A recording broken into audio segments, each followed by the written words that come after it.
Tem gente que fala de videogame como se fosse só passatempo vazio, perda de tempo ou diversão sem consequência. E eu acho essa visão rasa, porque o videogame pode funcionar como um pequeno campo de treino da mente e do caráter.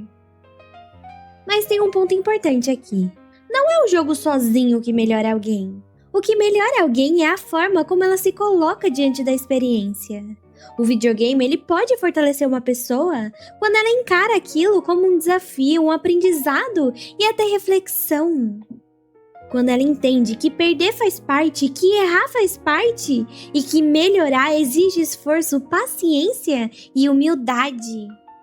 Porque é isso que o jogo faz o tempo inteiro. Ele te coloca diante do limite e se você falhar, você é punido e tem que tentar de novo. Às vezes você erra por impulso, por distração, por orgulho ou porque simplesmente ainda não tá bom o suficiente. E isso, para quem tem maturidade, vale muito, porque obriga a pessoa a olhar para o erro sem fantasia.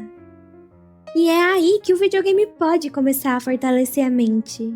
Porque ele ensina a insistir sem desmoronar, a se adaptar sem entrar em pânico, a observar antes de agir, a controlar um impulso e a respeitar o processo. E num mundo em que tanta gente quer tudo rápido, fácil e sem desconforto, aprender a continuar mesmo frustrado já é quase um treino de força interior. E isso não vale só para gameplay, também vale para a história. Quem joga com atenção absorve mais do que ação e estética. Absorve coragem, sacrifício, responsabilidade, perseverança, honra e lealdade. Aprende com os personagens que falham, que sofrem e que continuam apesar disso. Que carregam um peso sem transformar dor em desculpa. E isso marca quem ainda tem sensibilidade para aprender alguma coisa com o que consome. E é por isso que eu não compro essa ideia de que videogame é só diversão vazia. Ela pode ser sim para quem joga de forma vazia, mas para quem tem postura, o videogame pode sim virar um treino mental, emocional e até moral. Não porque ele faz milagre, mas porque ele coloca a pessoa diante de desafio de consequência e de verdade. No fim, o jogo quase sempre te faz a mesma pergunta. Você quer realmente melhorar? Ou só quer sentir a sensação de vitória? E essa diferença diz muito sobre quem você é. Mas do mesmo jeito que o videogame pode fortalecer alguém, ele também pode fazer o contrário. Não porque exista alguma maldição no jogo, mas porque ele também pode virar alimento pro pior que existe dentro da pessoa. E é aí que muita gente se revela. Porque nem todo mundo entra no game pra crescer. Tem gente que só entra pra anestesiar a própria mente, alimentar o próprio ego e fugir de qualquer confronto com a realidade. E quando o videogame passa a ser usado desse jeito, ele deixa de ser treino e vira degradação. E isso aparece de forma muito clara no Rage. Tem gente que trata Rage como se fosse temperamento forte, personalidade intensa ou sinal de competitividade. Mas eu não compro isso. Na maioria das vezes, Rage é só descontrole e incapacidade de lidar com frustração ou até ego mal treinado que qualquer derrota já vira ofensa pessoal.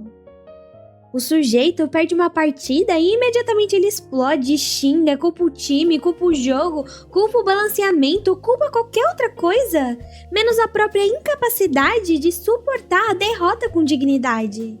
E isso é feio. Feio psicologicamente, moralmente e espiritualmente. Porque mostra uma pessoa governada pelo impulso, sem domínio próprio e sem firmeza interna para aceitar que falhou. E o mais revelador é que quase nunca o rage nasce só do jogo. O jogo só expõe o que já estava ali.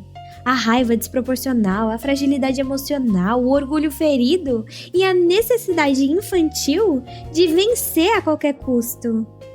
Quando a pessoa não aprendeu a lidar com o limite, ou não aprendeu a lidar com a frustração, ela transforma qualquer obstáculo em crise e transforma qualquer derrota em humilhação insuportável.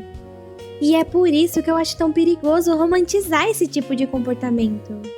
Pessoas que se gabam de quebrar coisa, gritar, humilhar os outros e perder o controle por causa de partida, não tá mostrando força. tá mostrando fraqueza. Porque força não é explodir. Força é se conter, manter a lucidez quando o ego quer entrar em combustão e é perder sem se tornar pequeno. E se o rage já é o retrato feio da mente fraca, o hack consegue ser ainda pior. Porque o hack é uma forma de corrupção.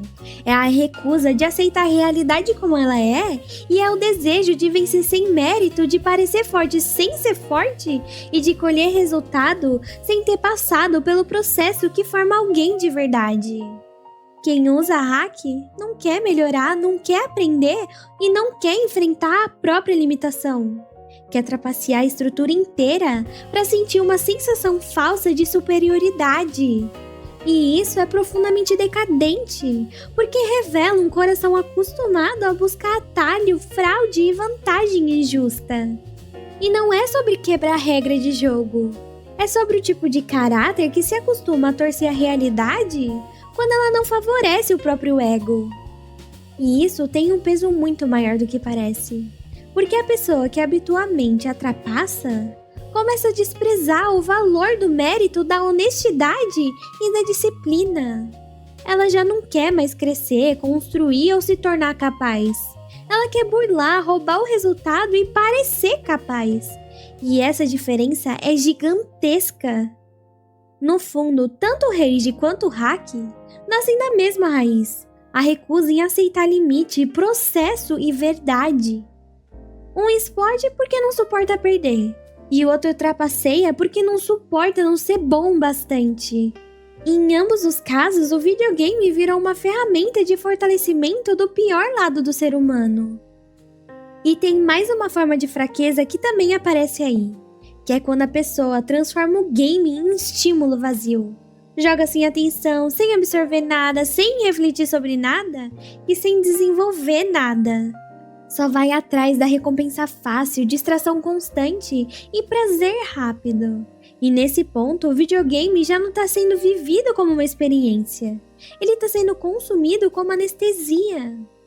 E uma mente que só vive de anestesia vai ficando cada vez mais fraca, menos paciente, menos profunda, menos concentrada e menos capaz de suportar o silêncio, o esforço e a realidade. A pessoa já não joga para crescer, nem para experimentar uma boa história e nem para se desafiar. Ela joga só para se dopar de estímulo e não encarar o vazio da própria vida. E isso destrói. Por isso, o problema nunca foi simplesmente o videogame. O problema é o que a pessoa faz com ele. O game pode ser um treino de autocontrole ou combustível para o descontrole. Ele também pode ser espaço de crescimento ou espaço de degradação e pode fortalecer a mente de quem aceita o desafio com humildade ou apodrecer a mente de quem transforma tudo em impulso, mentira, ego e fuga. No fim, o videogame não tá só entretendo você, ele tá revelando você, revelando se existe firmeza aí dentro ou só vaidade. Se existe disciplina ou só compulsão? E se você quer mesmo crescer? Ou se você só quer prazer, desculpa e sensação imediata? E talvez seja essa a verdade mais incômoda de todas. Porque o videogame pode sim tornar alguém melhor, mas também pode deixar mais evidente, mais alimentado e mais feio toda a fraqueza que essa pessoa nunca teve coragem de enfrentar. E eu quero muito saber o que vocês acham disso tudo. Para vocês, os games têm fortalecido a mente das pessoas ou têm alimentado cada vez mais fraqueza, impulsividade e fuga da realidade? Me conta aqui nos comentários porque eu quero muito ler a visão de vocês. Se você gostou desse vídeo, deixa o like porque isso ajuda demais o canal, se inscreve se ainda não for inscrito e ativa o sininho para não perder os próximos vídeos. Compartilha com alguém que joga e se o botão de hype aparecer para você, clica nele também porque isso ajuda demais. E se eu não te fiz pensar, pelo menos te dei.